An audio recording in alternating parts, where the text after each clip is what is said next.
علیکم ورحمۃ اللہ وبرکاتہ۔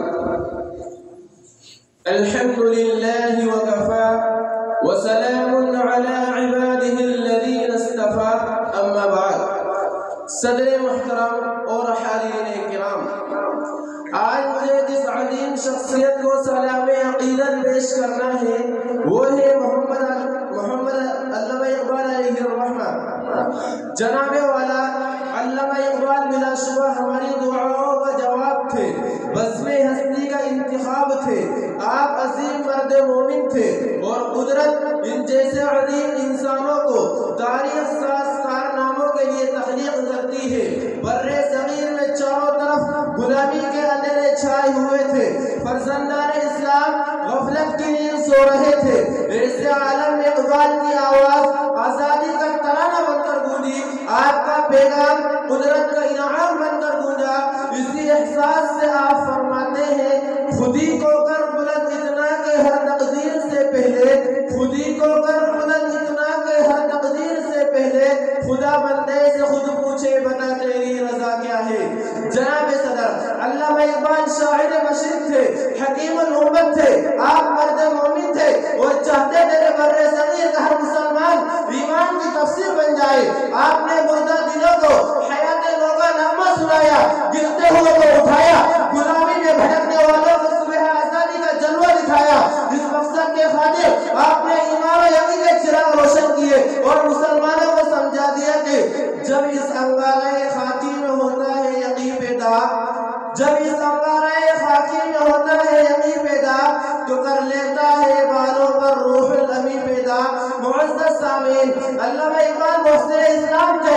آپ نے اپنے قوم کو وادی کے نغمے سنائے، آپ نے اپنے عظیم اسلام کی شان دکھلائی۔ آپ کی پوری شاعری ہمارے روشن وادی کے جلووں سے آباد ہے۔ آپ چاہتے تھے کہ آج کا مسلمان اپنے عظیم بزرگوں کے کارناموں پر ایک نظر ڈالے تاکہ اسے آزادی قدر و قیمت کا احساس ہو سکے۔ اسی لیے کہتے ہیں، کبھی اے نوجوان مسلم تدبر بھی کیا تو نے، کبھی اے نوجوان مسلم تدبر بھی کیا تو نے، وہ کیا گردوں تھا جس کا ہے تو ایک ٹوٹا ہوا تارا۔ تجھے اس قوم نے پالا ہے آغوش محبت میں، تجھے اس قوم نے پالا ہے آغوش محبت میں، کچل ڈالا تھا جس نے پاؤں میں تاجے سرے دارا۔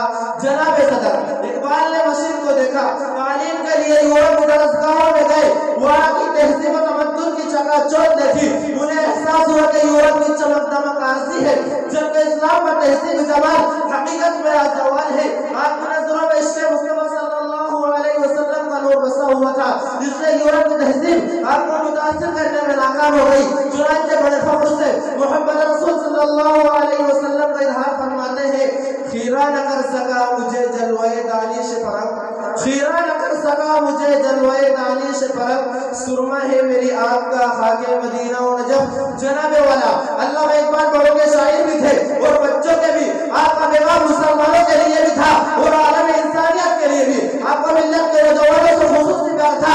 آپ ان نوجوانوں کو شاہین کے روپ میں دیکھنا چاہتے تھے، وہ شاہین جو ہمیشہ محب آواز رہتا ہے، آسمانوں کی بلندیوں کو چھوتا ہے۔ اس لیے آپ مسلمان نوجوانوں کو شاہین بننے کا پیغام دیتے ہوئے شاعر کے حوالے سے کہتے ہیں، پلٹنا جھپٹنا جھپٹ کر پلٹنا، پلٹنا جھپٹنا جھپٹ کر پلٹنا، لہو گرم رکھنے کا ہے ایک بہانہ، یہ پورب یہ پچھم چکوروں کی دنیا، یہ پورب یہ پچھم چکوروں کی دنیا، میرا نیلو آسماں بے کرانہ۔ صدر محترم اقبال کی آواز دلوں میں اتر گئی اور فرزندان اسلام شاہین اسلام بن گئے۔ اقبال بانی حال اور مستقبل کے شاعر تھے۔ سب سے بڑھ کر آپ کی خواہش تھی کہ مسلمان حضور نبی کریم صلی اللہ علیہ وسلم کے سچے غلام بن جائے۔